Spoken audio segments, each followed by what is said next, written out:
I love coaching a single leg hinge. Oftentimes this can be a great place to start with the hinge, so we can think about the pelvis side to side and then come full circle when we go to our bilateral lifts. So in a kickstand hinge position, my big toe of my right foot is going to go in line with the back of my left heel, and I'm going to walk it out just a tiny bit, and that's my kickstand position.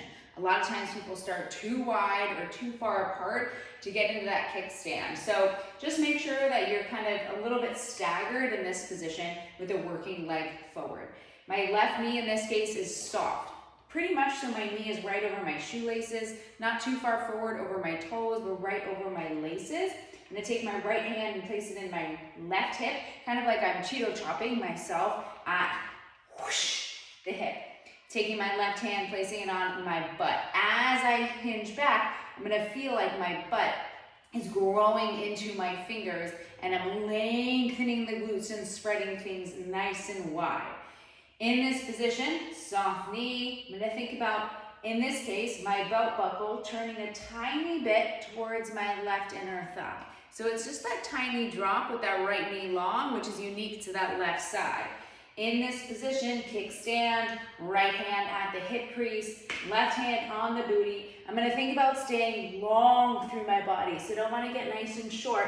I have a unicorn horn on the top of my head and a tail on the top of the bottom of my butt, and I'm staying long. Knee is bent over that midfoot, and I have that nice kickstand position.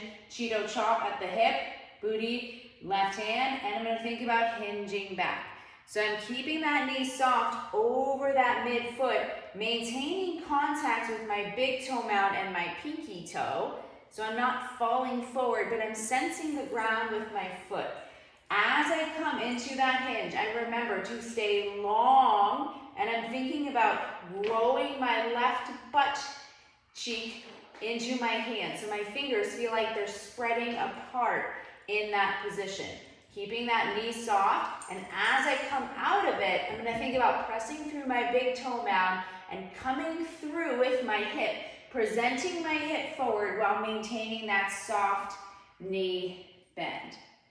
Before I have the time or opportunity to push forward, I'm going to keep that soft, and I'm going to go back into that hinge again. Keeping that knee over the laces, and then push through my big toe mound and my foot to come up and extend through. So these are a couple things that keep in mind with the hinge.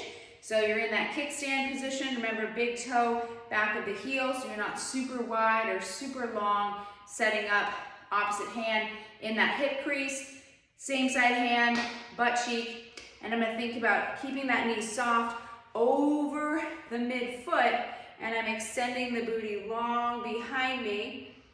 As I sit into that hinge position, you can play around with hand position, whichever feels best for you.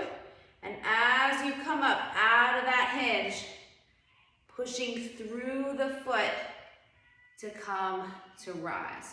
So the feet are really important in that hinge position. As you hinge back, maybe you notice something different left to right in your body. And then you come through and extend the hip forward. So from the side, kickstand, knee soft over the laces, down,